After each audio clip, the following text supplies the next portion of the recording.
Então, boa noite a todos, sejam bem-vindos. Eu queria hoje interromper aí a nossa série sobre o Louis Lavelle e apresentar uma breve exposição sobre a situação internacional para que nós não fiquemos brincando de hotel do apocalipse, discutindo filosofia enquanto o mundo explode ao nosso redor. É muito importante que vocês entendam o que está acontecendo. Eu acho que, pelo que eu tenho lido na imprensa, o número das pessoas capacitadas para entender isso é mínimo, para não dizer nulo, porque, em geral, falta a perspectiva correta. Muitas análises que têm aparecido elas são certas em si mesmas, mas não conseguem articular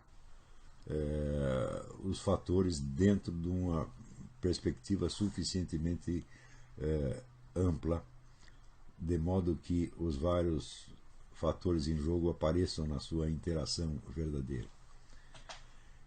Vocês devem se lembrar que no meu debate com o professor Alexandre Dugin, minha preocupação foi sobretudo caracterizar os três agentes, os três atores principais do processo, que eram três esquemas globalistas, um que nós podemos chamar de ocidental ou euro-americano, outro russo-chinês e outro islâmico. Cada um movido, vamos dizer, por um discurso ideológico diferente e, portanto, representando valores diferentes. Basicamente, o euro-ocidental representando a mentalidade moderna, cientificista, materialista, o bloco russo-chinês, o bom e velho marxismo, e o Islã representando sobretudo a ideologia revolucionária de Said Qutb. Pode-se discutir, evidentemente, qual é a relação entre esse Islã revolucionário e o Islã tradicional, mas eu acho que, para mim, essa discussão é puramente acadêmica, porque hoje em dia praticamente não há outro Islã a não ser aquele representado por essas facções revolucionárias. É claro que existem pessoas, indivíduos ou pequenos grupos que têm uma outra visão das coisas, que eles acreditam ser mais tradicional, mas isso aí é politicamente e historicamente irrelevante.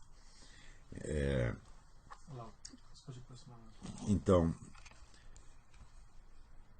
é claro que identificar os três atores é o passo preliminar a qualquer análise possível, mas acho que agora nós podemos entender alguma coisa a mais a respeito do modus operandi, ou seja, o que eles estão fazendo, o que está acontecendo no mundo. Em vez de tomar como ponto de partida os acontecimentos da semana, que é todo esse barulho em torno da Coreia, eu vou partir de uma direção completamente diferente, utilizando, então, algumas análises que foram feitas do ponto de vista econômico por dois excelentes analistas econômicos aqui dos Estados Unidos. Um deles é James Rickards, nesse livro Currency Wars, As Guerras da Moeda, e o outro é o Porter Stansberry, que vocês podem encontrar facilmente na internet. Tem uma longa gravação que ele fez expondo o seu ponto de vista e por que ele acha que o dólar vai cair nos próximos meses. Só que há uma diferença. Eles parecem acreditar que esta queda do dólar, que essa crise da economia americana, representará um grande perigo para o atual governo americano. Porter Stansberry chega a conjecturar que será isso o fim do Barack Obama. E não é assim que eu estou vendo as coisas. Mas, de qualquer modo, eu vou aproveitar a análise deles, que me parece muito bem feita. Depois vocês podem conferir no site do Porter Stansberry, ou até comprando esse livro. Não sei se esse livro está na internet. Mas a coisa é mais ou menos assim. Desde os famosos acordos de Bretton Woods, os Estados Unidos são o único país do mundo cuja moeda não precisa ter lastro, porque como funciona? Como o dólar é aceito universalmente como moeda de troca, né, importação e exportação, então o valor dele está garantido, quer dizer, automaticamente. Isso quer dizer que o governo pode imprimir quanto dinheiro ele bem entenda, sem que isso cause necessariamente a desvalorização da moeda. Acontece que nos últimos anos os Estados Unidos vêm se endividando cada vez mais. Quer dizer, até 1970 os Estados Unidos eram o maior credor do mundo, agora são o maior devedor, a dívida vai para muitos trilhões, e só na primeira gestão do Barack Obama ela duplicou. Então isso acaba criando uma situação que cujo resultado é bastante previsível. Quer dizer, os outros países começam a conjecturar se não seria vantagem livrar-se do dólar. O dólar como moeda internacional significa o seguinte, significa que se, por exemplo, a Austrália quer comprar uns tratores da Alemanha, ela não pode comprar diretamente, ela tem que primeiro comprar os dólares e depois pagar com os dólares o trator. Então, mais recentemente tem surgido uma tendência geral de abandonar o dólar como moeda internacional e usar ou as moedas locais, ou mediante acordos bilaterais, ou fazer assim, um pool de várias moedas, ou mesmo criar uma nova moeda internacional. Isso quer dizer que, a partir desse momento, a garantia do dólar, que é o comércio internacional, acaba e, naturalmente, o dólar desvaloriza. Então, numa circunstância normal, quer dizer, numa democracia onde vigora lei e ordem e o processo político ocorre normalmente, então uma crise econômica geralmente provoca a queda do governo. Vamos supor que fosse uma crise interna na Inglaterra, por exemplo, né? Então a moeda desvaloriza, aparece desemprego, a crise geral e naturalmente o pessoal então derruba o governo. Na Inglaterra é muito fácil você derrubar um governo, né? Simplesmente troca o primeiro-ministro. Mas as coisas não são bem assim aqui nos Estados Unidos. Por outro lado, a gente vê que as nações que estão mais interessadas em livrar-se do dólar como moeda internacional, várias delas já têm acordo. Por exemplo, existe um acordo da China com a Austrália, eles não usam mais o dólar, né? Parece que a China e a Arábia Saudita também não usam. Tem vários países que estão fazendo acordos bilaterais, mas existe um grupo de nações que é o chamado BRICS, que é Brasil, Rússia, Índia, China e África do Sul, que tem o seu próprio projeto globalista. Na verdade, é o projeto russo-chinês. A gente fala BRICS, é quase um eufemismo. Na verdade, é Rússia e China. O resto não pode absolutamente nada, ainda que tenha, vamos dizer, algum vigor econômico, como sem dúvida o Brasil tem, a Índia tem, a África do Sul tem, mas militarmente eles não são nada comparados com Rússia e China. Então,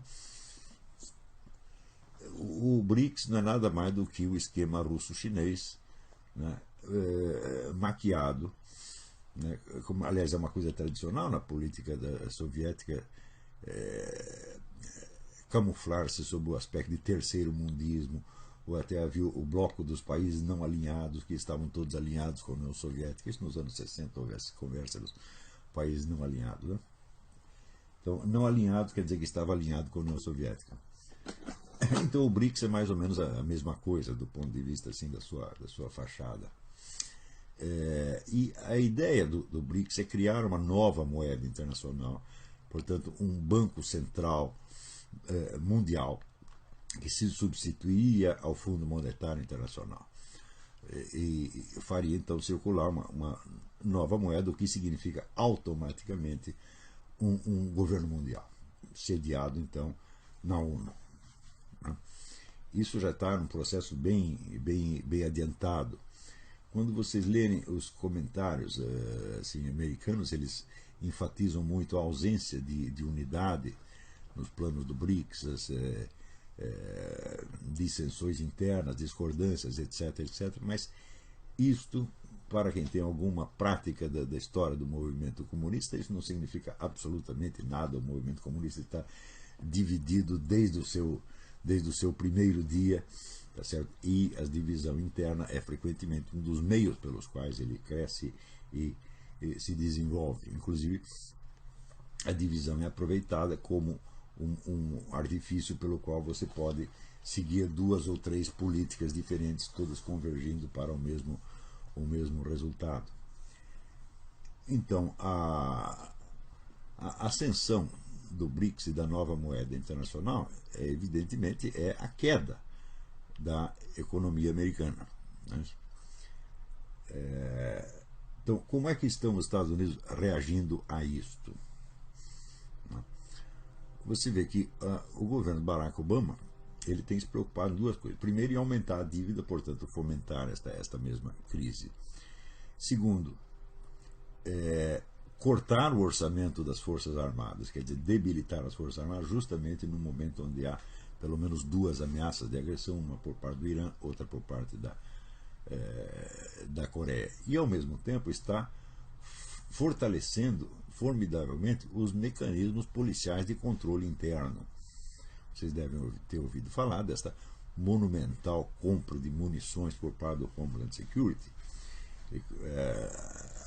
Até 2 semanas atrás eram 1 bilhão e 600 milhões de rodadas de balas hollow point, que são balas proibidas para uso militar, portanto só podem ser usadas internamente contra, né, a própria população local. Também compraram carros de assalto e depois nessa semana veio mais compra de munições, mais compra de armamento e sobretudo compra o fuzil que eles querem proibir, que é o AR-15. Eles compraram uma multidão de fuzis AR-15 e ainda dizendo, por incrível que pareça, que era para defesa pessoal dos seus agentes, justamente quando o governo diz que o fuzil AR-15 jamais pode ser usado como arma de defesa pessoal, que ele é eminentemente uma arma de ataque.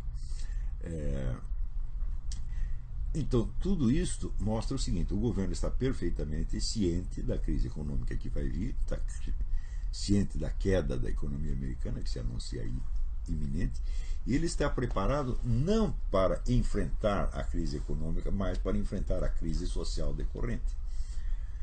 Portanto, isso quer dizer que a queda do dólar já é aceita, vamos dizer, pelo governo americano como uma fatalidade, uma coisa que vai acontecer mesmo, e onde o que interessa não é tirar o país do buraco, mas simplesmente defender o governo contra a pressão e a crise social interna. Isso quer dizer o seguinte, que o nosso amigo Barack Obama ele está perfeitamente inserido dentro do esquema do BRICS. E não deixa de ser curioso que o próprio Fundo Monetário Internacional andou recomendando a troca do dólar por uma nova moeda internacional. Então, é claro que no discurso do BRICS, né, assim como, por exemplo, no discurso do professor Alexandre Dugin, toda esta coisa aparece como se fosse, vamos dizer, uma nova ordem mundial, uma outra ordem mundial, outro mundo possível, que então se oporia, né, a presente ordem mundial, né, chefiada pelo Fundo Monetário Internacional, Banco Mundial, ONU, etc, etc. Quando, na verdade, não é nada disso.